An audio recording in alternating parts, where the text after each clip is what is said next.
looks very interesting, and I'm certainly looking forward to giving you an introduction in a sense, yet also a relatively deeply developed series of thoughts on border culture, because currently we're at a stage in the Borders and Globalization project where we've been doing this work for between 5 and 6 years now, and we're at the stage in the border culture component of having completed dozens of different research projects, and also are currently working on a book which has 12 research chapters in it, as well as an introduction and conclusion. I'm going to give you a preview of that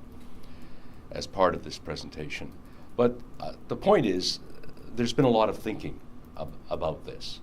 And what I'd be very interested in receiving from you is your response to some of these thoughts about culture. Culture is very amorphous. It's very big. It's very difficult to grab onto. With some aspects of borders, for example, some of the political, some of the environmental concerns, some of the other thematic concerns, you have data available that'll help you to interpret the theme. But with culture, it's a matter of trying to absorb as much as possible from a wide variety of indicators. And those indicators vary from linguistic indicators and ethnicity indicators all the way through to dance and art and song and all of those dimensions. So you can imagine how difficult it is to conceptualize all of that. But I've put something together which hopefully will capture your interest. So let's start with this slide presentation. I've got I think about 28 slides that I wanted to show you. Some of them I'll go through fairly quickly. Others we'll spend a little bit more time with. But the slides, I think, will help to crystallize some of these ideas for you. First of all, what I've done here is I've just restated what's on the website, because this is probably the best introduction to understanding culture. And that information that's available under the culture theme on the big website was wordsmithed by a specialist who speaks to ordinary people. So hopefully the message gets across a little bit more effectively. So let's just start off by just reviewing this. Culture, the culture that we produce originates in geographical spaces and also transcends them, meeting and crossing at borders. Culture is produced within countries, it's produced across countries. It's produced across borders as a result. And it's also something to preserve and cling on to in the face of expanding flows of people, of ideas, goods, and capital. In other words, globalization.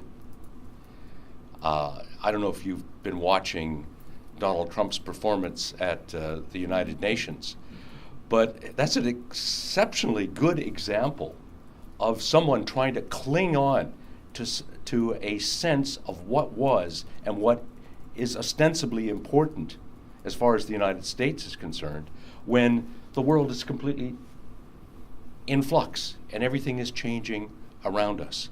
So here we got Donald Trump today, this morning, Eastern Time, talking about himself, like usual, but also talking about how the United States is singularly going to stay the course in terms of establishing its preeminence in the world and so on. So not recognizing globalization. Of course, that's one of the big hallmarks of the Trump administration, isn't it? the fact that globalization is just not recognized. So this precise interplay of border and culture, how borders alter culture, how culture alters borders, is, as we point out on the website, very central to any investigation of borders and globalization. So even though we have 6 major themes, those themes sort of slosh up against each other and intertwine and interconnect, as you'll see in the next slide here, which I just developed from the website. Here's your themes. You know that we're interested in regions, so we have this matrix that we've established, and we've done a number of different things. Some of them much more comprehensively than others, but we're still moving forward, and now our big emphasis is on the publications, and I'm sure all of you have a role to play in that. So let's put some pictures up to get a sense of border culture in the Canada-U.S. border in this particular instance. Who's seen this? No? It's right on the border between the United States and Canada. It's fairly close to Blaine, Washington, and it's a piece of art. And there are numerous examples of this kind of thing all the way along the Canada-U.S. border, in which the government on one side or the other, or in some instances people involved in peace parks, have developed symbolic items that convey the Canada-U.S. border. And in this instance, you put the picture into the frame, right? The frame is the message here. So let's see what kind of picture we can put into this. My first example comes from the situation between Canada and the United States, a situation that has become increasingly complex in recent years as the United States, since 9/11, has moved in a trajectory toward enhancing its definition of its identity and conveying this to the world as a unicultural dimension. Now, the United States has always tried to make people into Americans. I mean, that's the idea behind the United States. So when that vision comes to the border and meets the Canadian vision, which is multiculturalism, what happens? Well, what happens is that Canadian multiculturalism becomes increasingly at odds with American identity and American exceptionalism. So what we're seeing is that the cultural diversity on one side complicates and slows the border work because the perspective from the other side doesn't mesh with it. So in a sense, we have this cultural blockage that's occurred between Canada and the United States. And what's happened is that a unicultural border has developed out of this in Canadian deference to the United States. We're always deferential to the United States. That's one of the characteristics of being Canadian. And as a result of that, we have this unicultural border prevailing as opposed to the multicultural border. So the two of them meet. Which one wins? The U.S. Image, the U.S. imaginary takes over. So, reimagining the Canada-U.S. border through a lens of border culture, we need to do a number of things. We need to acknowledge the power of culture at the border and of the border. We need to look at the imaginaries that position and code a complex, varied, and plural bordering between peoples.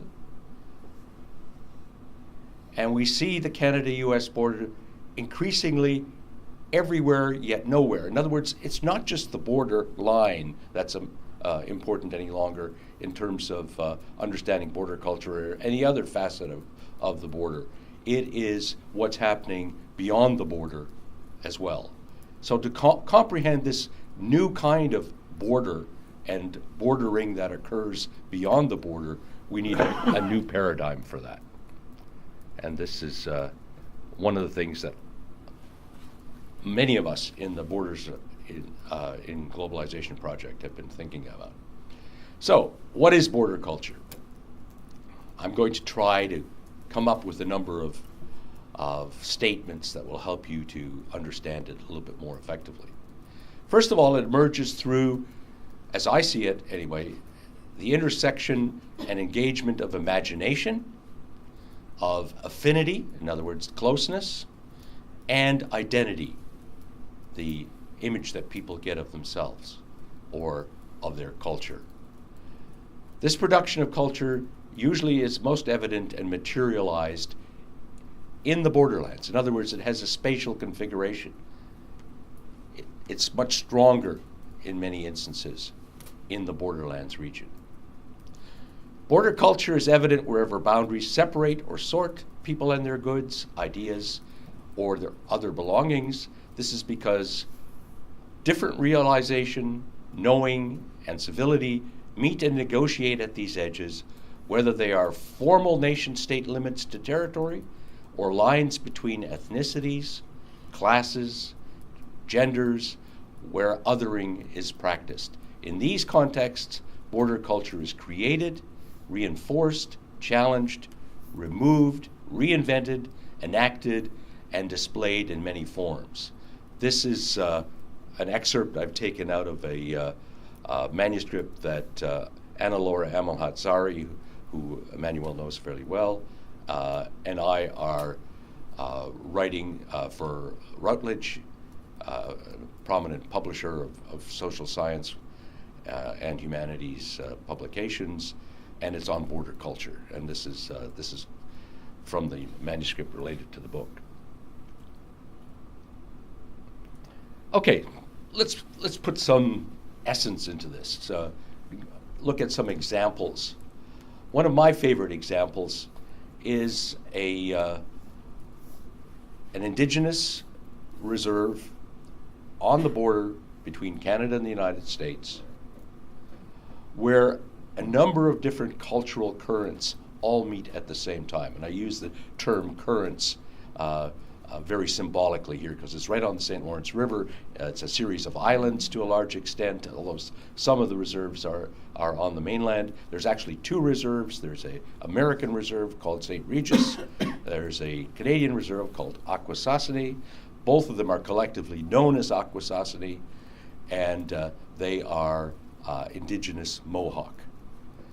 And what's interesting about this situation is that it's wedged between Ontario, Quebec, New York, and Canada and the United States.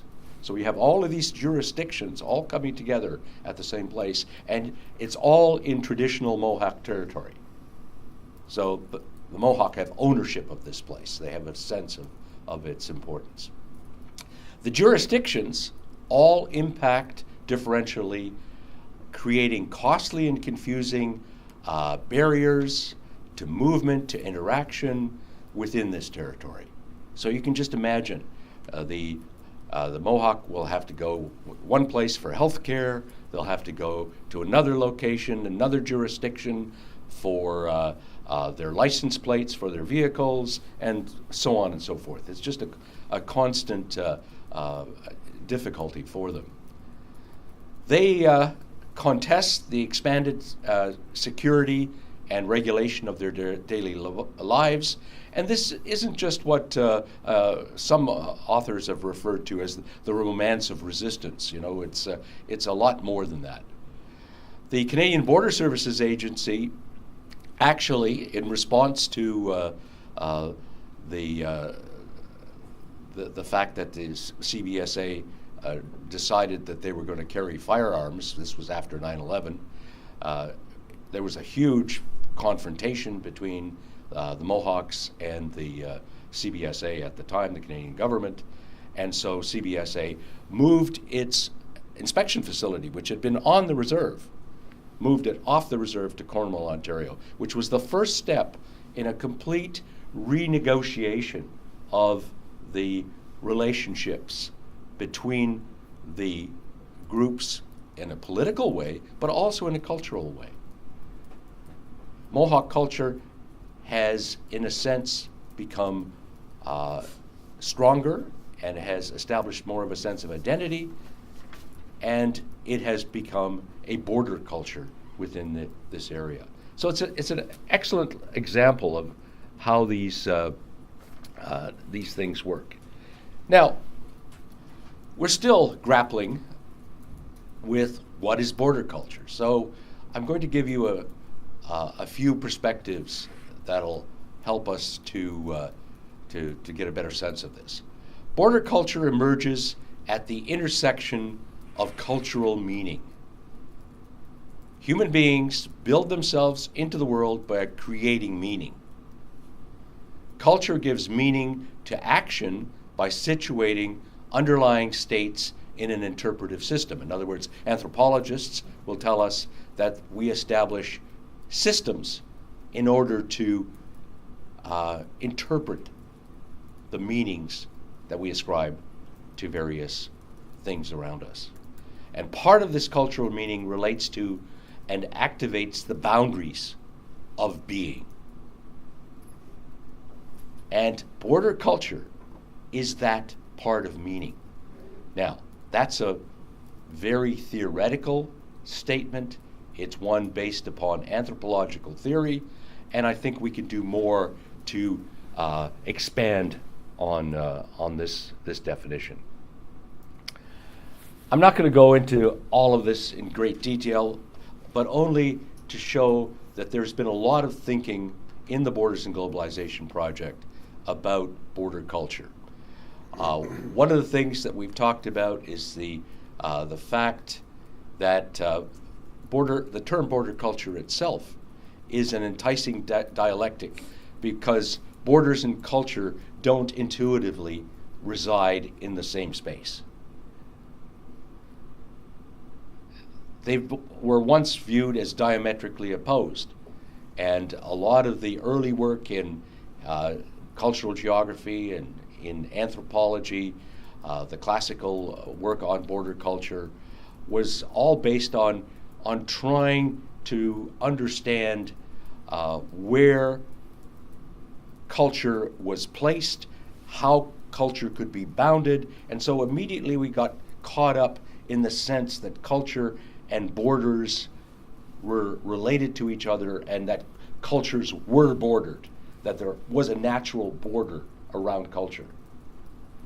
And in recent years, during the last 30 years or so, through a number of changes in thinking in the social sciences and the humanities, we've come about to understand the fact that this is much more complex than that.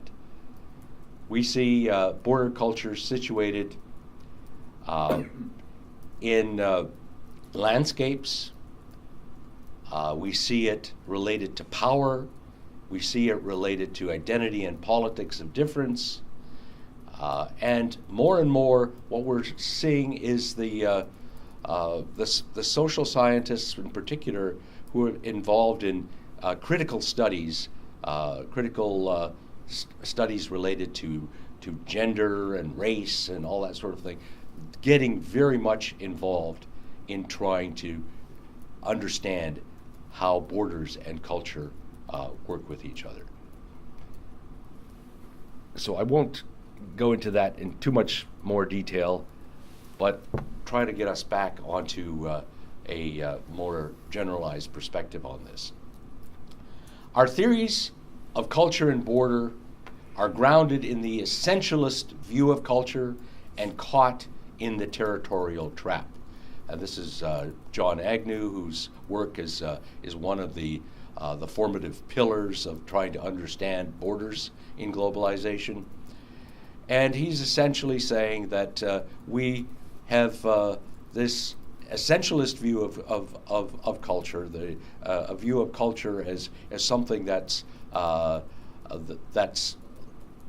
homogeneous and caught in a spatial context.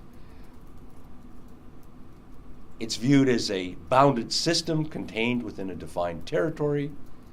It's expected to be homogeneous. It's expected to be shared similarly by members of society.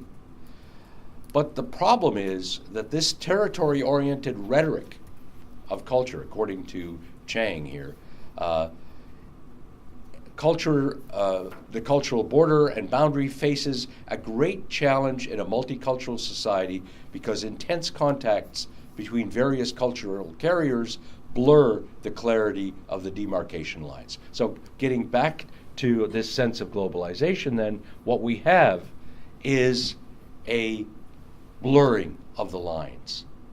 And that blurring of the lines is what we have to try to comprehend as we look at culture in a globalized situation.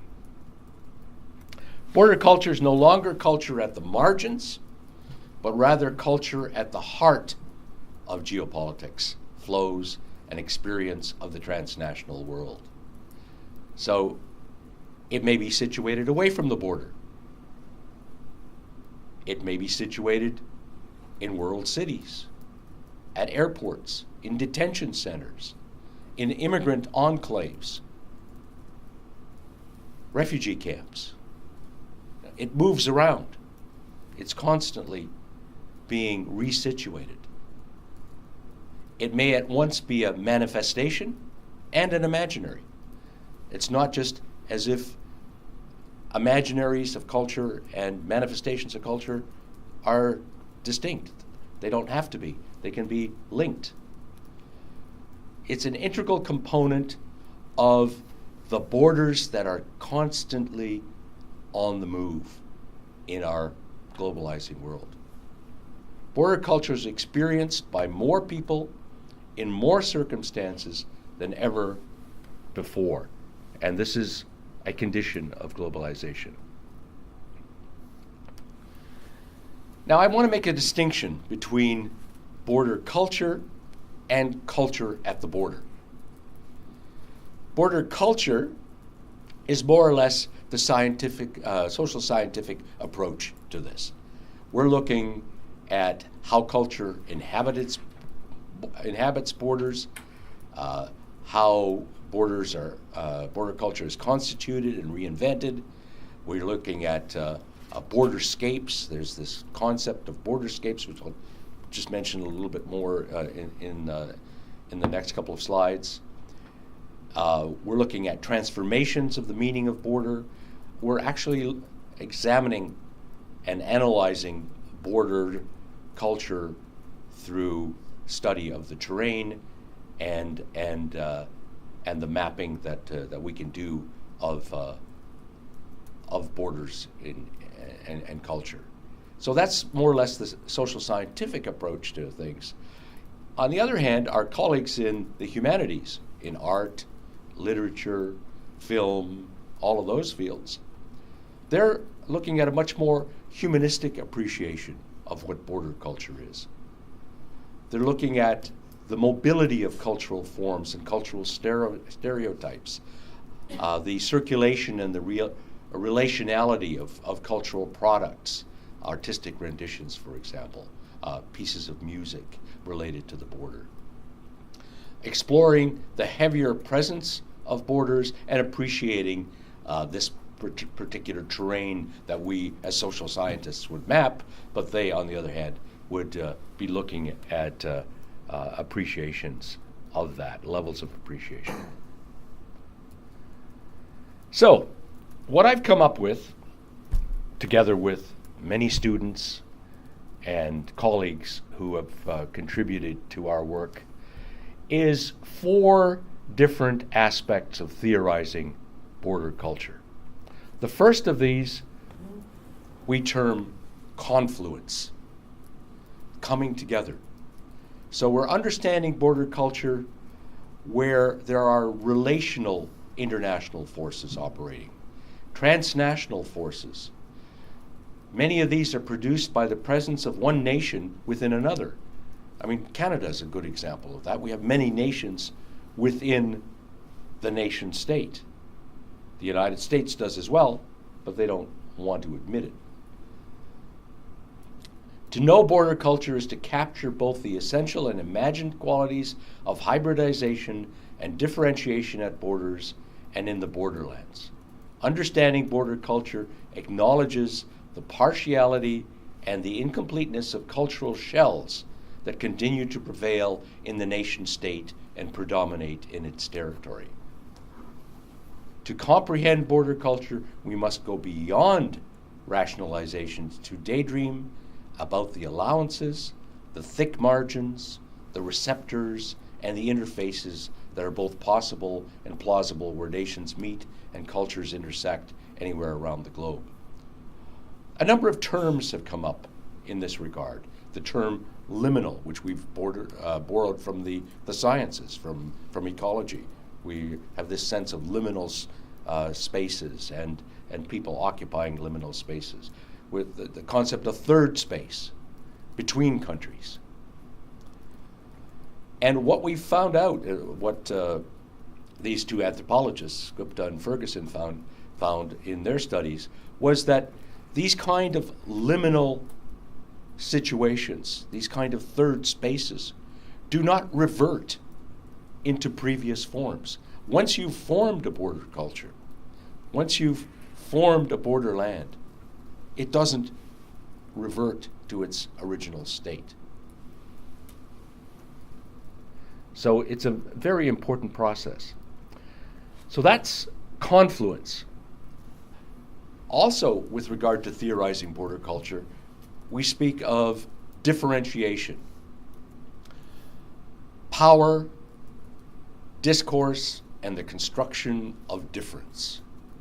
And there's been a lot of thinking and writing about this, and you know some of the prominent thinkers, Foucault, Derrida, Butler, Lacan, Deleuze, and there are many others. There was a major French school of this type of thought that focused on these issues of power, discourse, and the construction of difference. So this is very much a part of trying to understand border culture. We are also talking about the geopolitical coding of border culture into popular representations to border a globalizing world. In other words, what we're doing is we're establishing codes, code words, code images that essentially help us through popular representations to establish this sense that we have of the border culture that we've developed. One good example of this is the building of walls and barriers at borders, what's referred to as tychopolitics.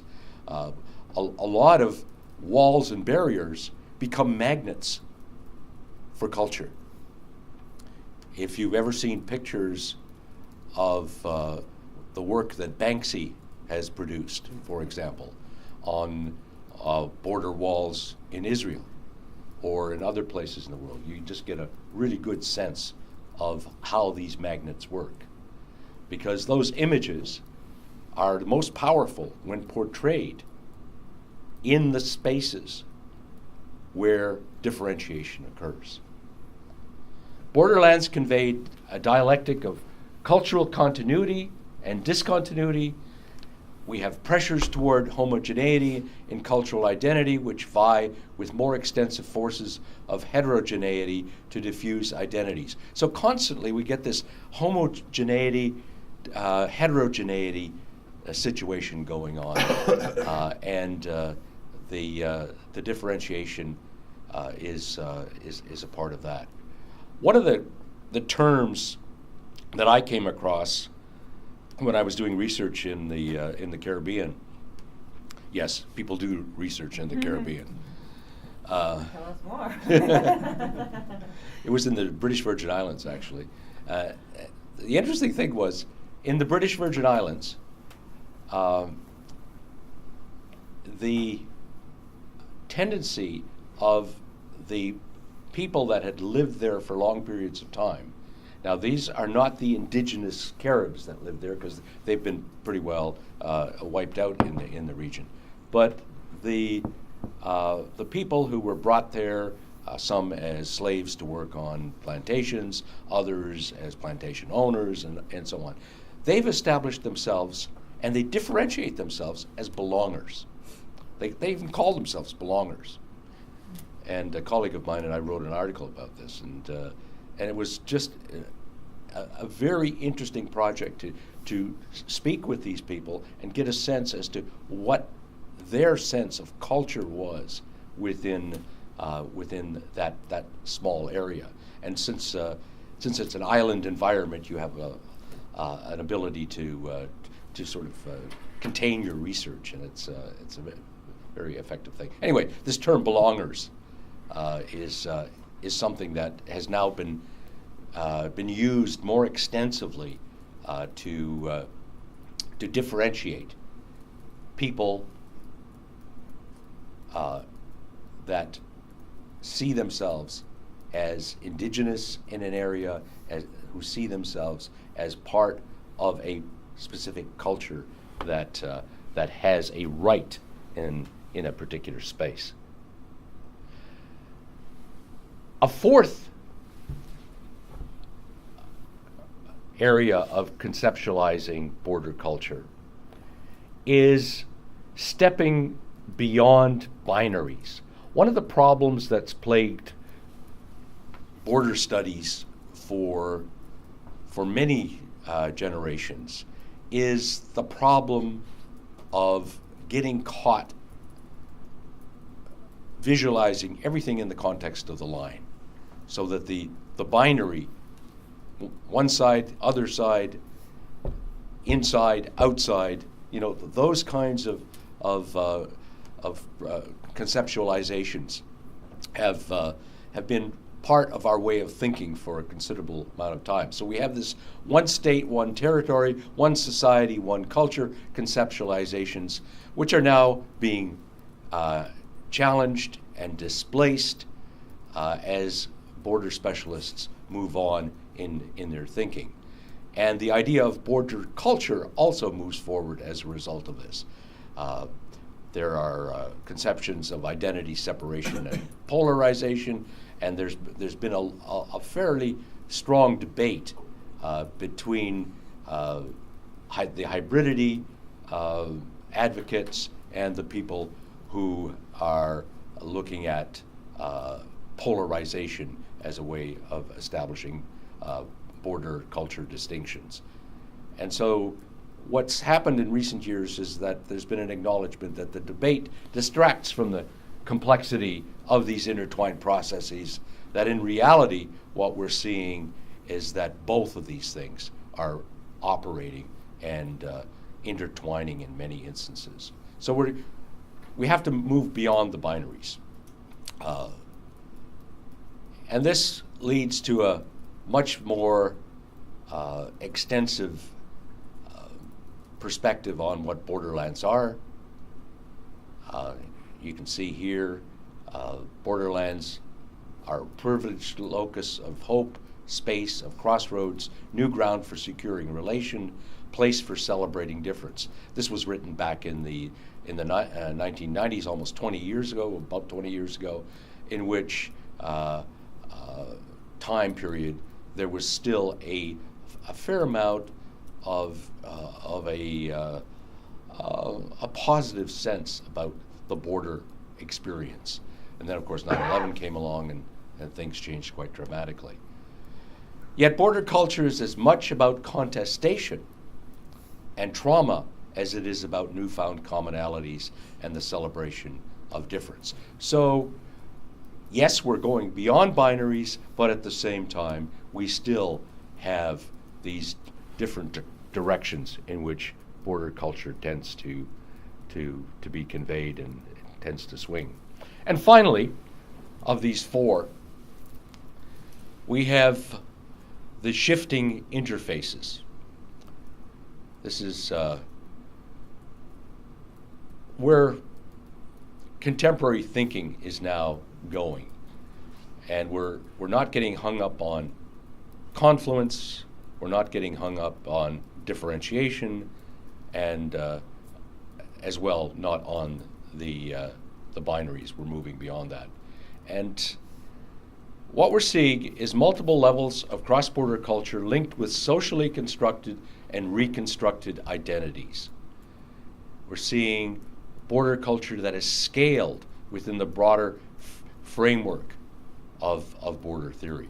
We're seeing shifting and impermanent representational constructs, porous and permeable interfaces that offer the possibility of political change and negotiation.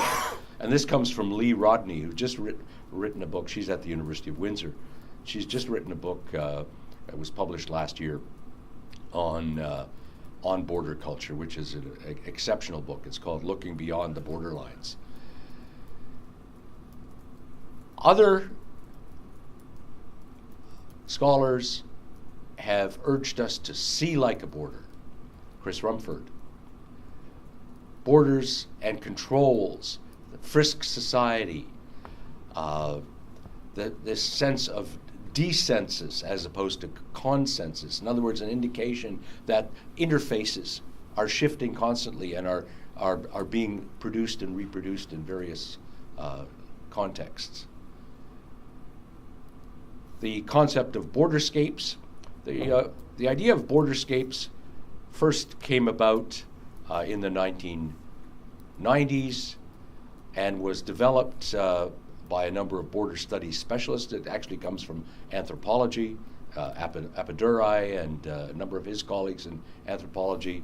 But there are border specialists who've been thinking and talking about this kind of thing quite extensively during the last decade and a half. And just in the last few years, there's been a major project in Europe looking at borderscapes, trying to understand borders with this as a conceptual framework.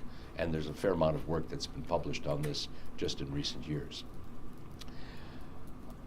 Other directions that relate to these shifting interfaces is the work of Jane Heliner, for example, who's done a lot of work on Niagara Falls and how people think about the border at Niagara Falls. And one of her emphases is on the personalization and the disaggregation of the sense of what border culture is in this context. So it's a much more personalized approach to it. Then there's our colleague, Adalara Amalhatsari, talking about borderities. I never get the right pronunciation on that. I don't know how you pronounce it, Emmanuel, but borderities, I think, is yeah, which is another approach that has strong linkages to the political side of the equation.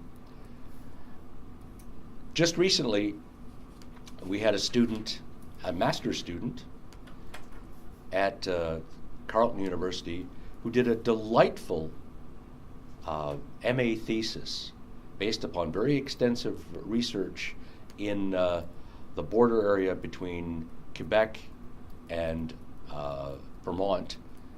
There's a town called Stansted, which anyone who does border work in Canada knows about, because it's the town where the border goes right through the middle of the cultural activities hall in the concert hall, I guess it's called. It goes through a number of other buildings, including a pool hall, a billiard place, where the bar is on one side of the border and the billiard table is on the other side of the border. And so, you can imagine all of the interesting complexities involved with that. Well, what Sandra Vandervalk has done is she has, through a lot of very intense interviews, she has come up with a sense of there being a border game, that people live close to the border are constantly playing a game. They're engaged in owning the border, by creating their own situations within this border context. And she calls all of this line dancing, which I think is a very, very delightful term, very nice way of putting it. So culture gives meaning to action through interpretive systems, and meaning of culture at the border comes from understanding that. So those are the areas that that we have come up with as major concentrations of thought related to border culture.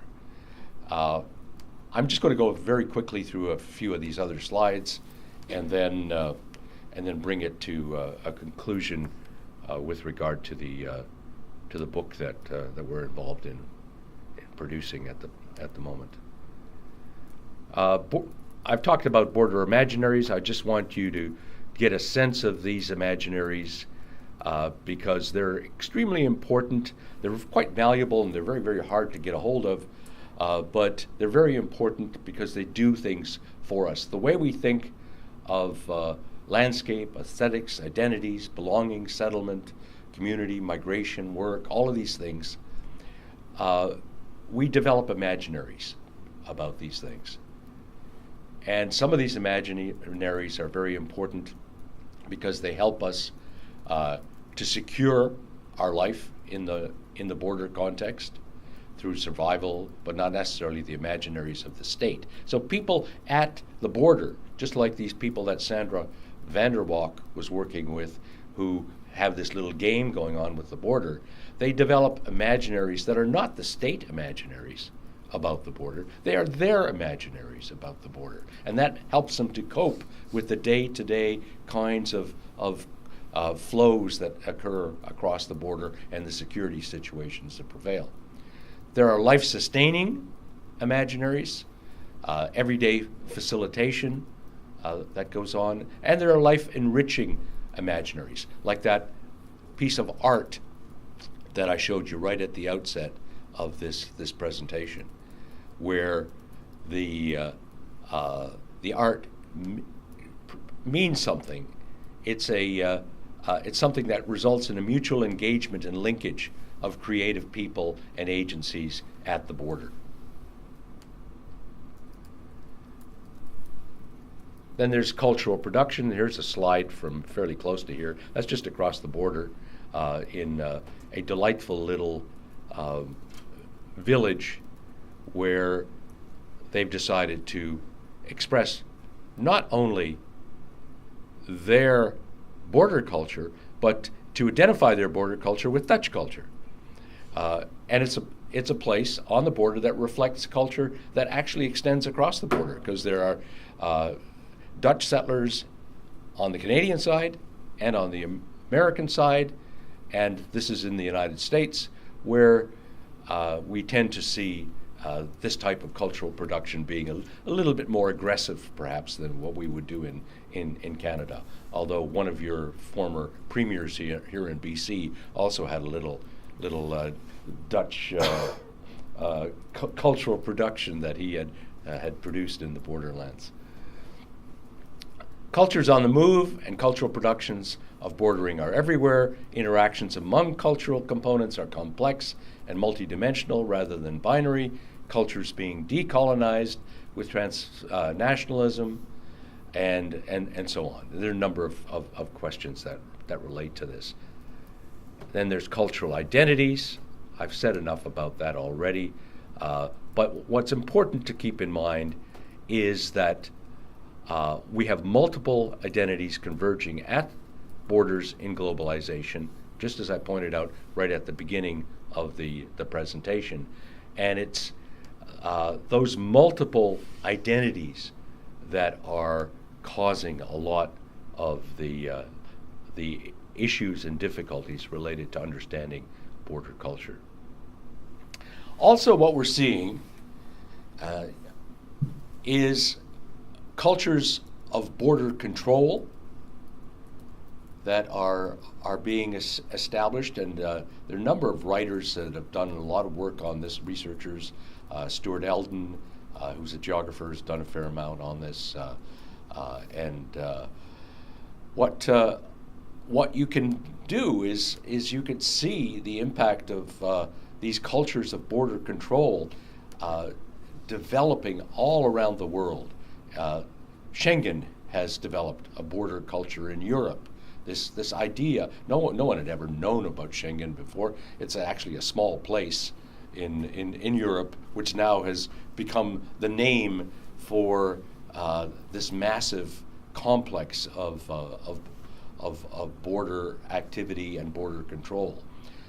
There's a homeland security culture that has been established as this massive government department in the United States takes on more and more authority, hires more and more people, and gets more and more engaged in everybody's lives. And that's a fascinating story as well. Somewhat similar situation developing here with Canadian Border Services Agency, which has developed a very inward-looking culture. I used to work as a border officer when I was a university student, back in the days when university students were allowed to work as border officers. Now that they carry guns, university students are no longer allowed to work in the summer on the border.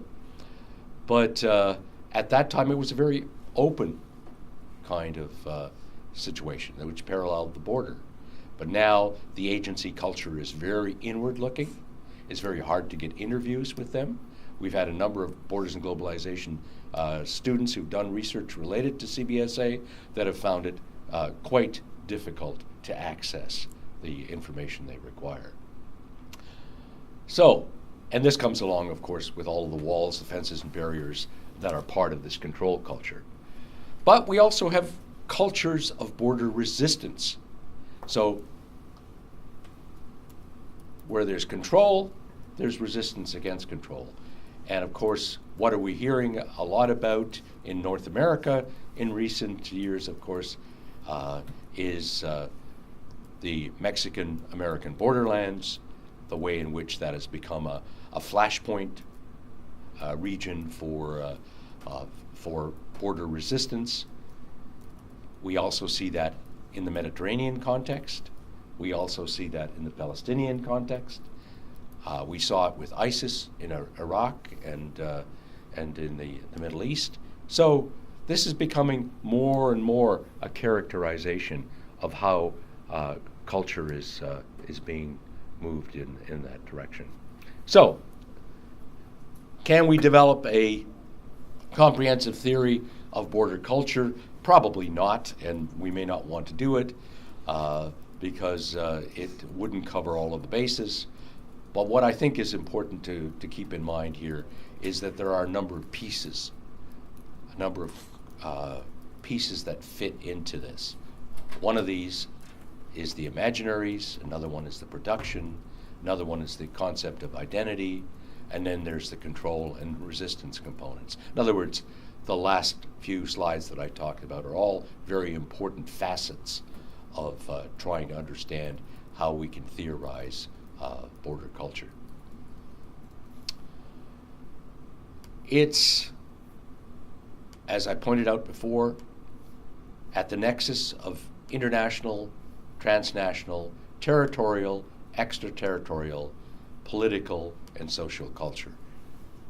All of these things come together in the concept of border culture.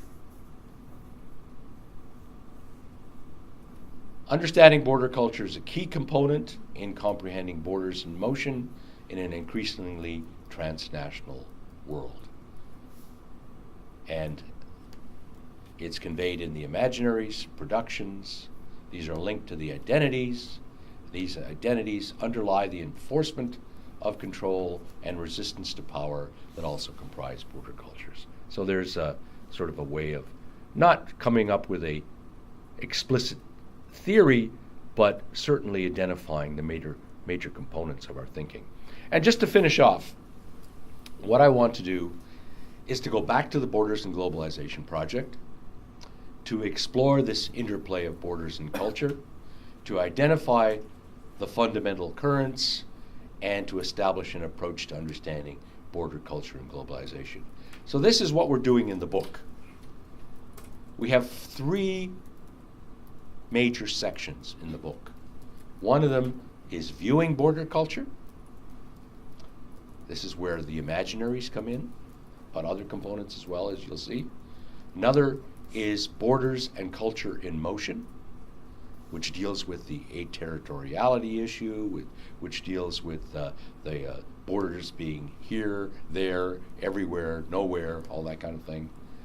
And the placing and replacing of border culture that's going on, the constant change within both imaginaries and production. So, viewing border culture, this is the first section of the book, after the introduction, obviously. And the authors' names are in parentheses. The first paper deals with objectification and imagination. It has a great title called Popsicle Sticks on Pavement, objectifying the border and the central role of objects in subaltern cultural struggles. And it's written by Annalinda Mielke, who is one of our PhD students at Carleton working on border culture. She also made a presentation, as you'll remember, at our conference in December last year. A second paper is on how imagination translates into images. And this is Michael Derrick, who's a colleague. He's not a student. He teaches at the University of Windsor, and he's part of their design unit there. And both he and Lee Rodney, who's got the next paper, are colleagues, and they've done a considerable amount of work on border culture over the last number of years, and we're happy to include them within the project. Emmanuel and I have visited there on several occasions. And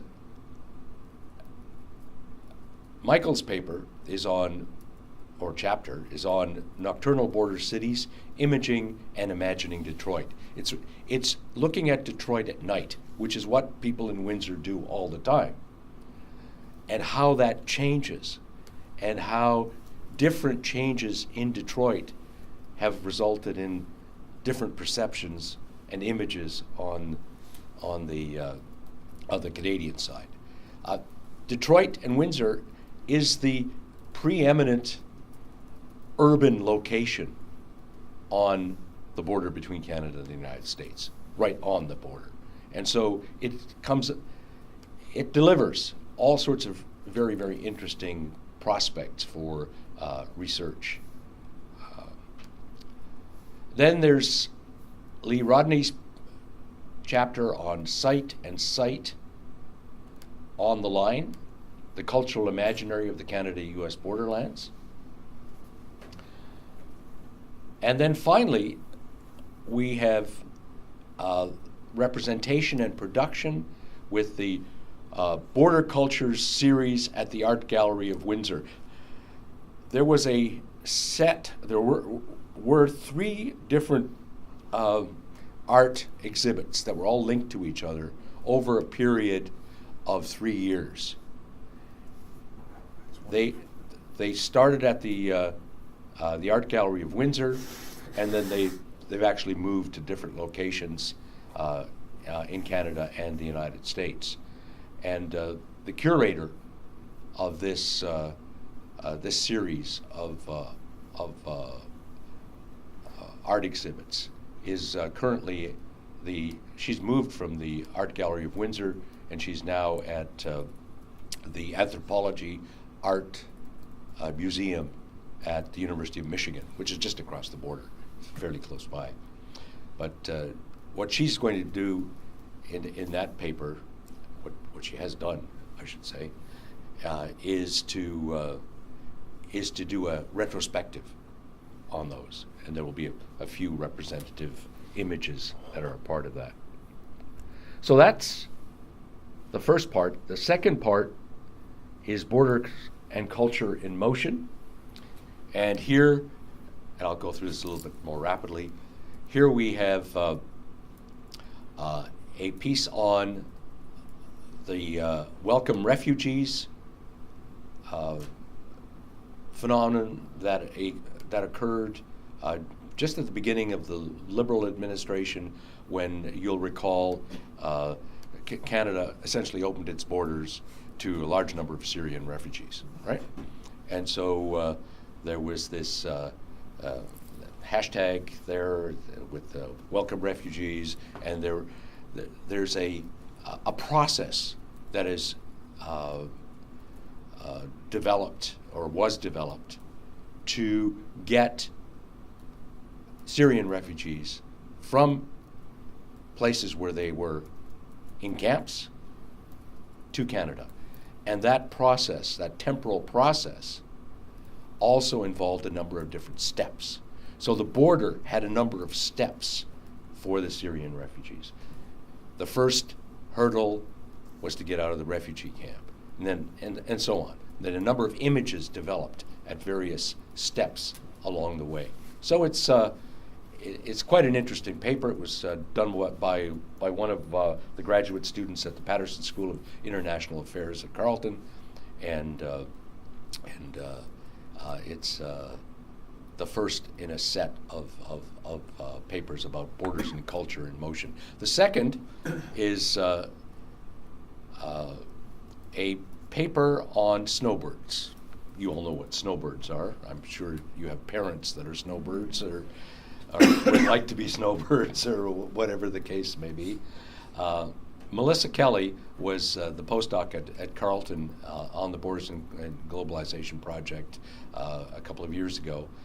And she had the enviable research project of spending a month in Florida researching the experiences of the snowbirds. And she interviewed quite a number of people, both on the Atlantic coast and the Gulf Coast, and they were all Canadians, and she was trying to figure out the various steps in the process of moving back and forth, and their images of who they were and who they were in the United States, and how the border impacted that cultural movement across the border. It's quite an interesting work. I've read the first draft of that paper, and she's just finishing it up in final form now. Then we have Sandra Vanderbox. I've already talked about hers, passing through or living here, body and self, in between and on the edge in the borderlands of Stansted, Quebec, and Derby Line. And then finally, we have a piece by Alexander Rudolph on North American cyber, new regionalism in Canada, the online cultural demarcation and change through new media. So this is a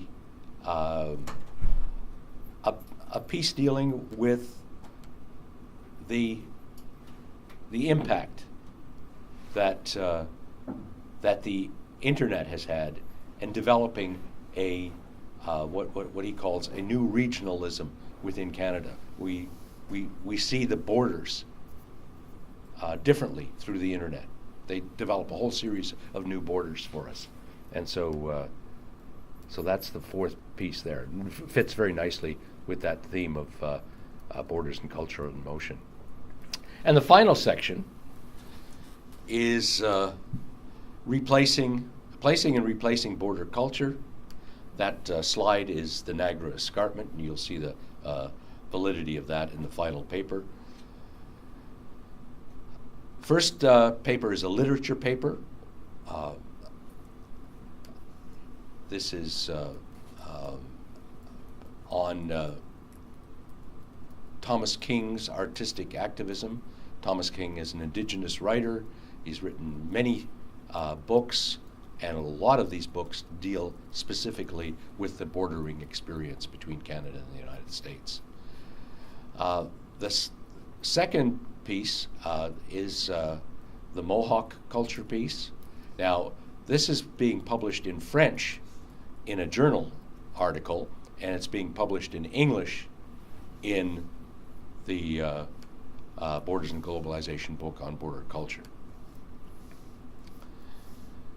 And then we have a paper on sport, globalization, and the bordering process, the Iroquois national lacrosse team, and the experiences that that team had in trying to cross borders.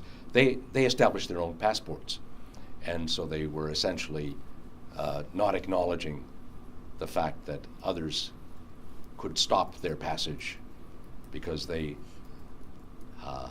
had the right to move on those passports. It was they unfortunately got caught in between.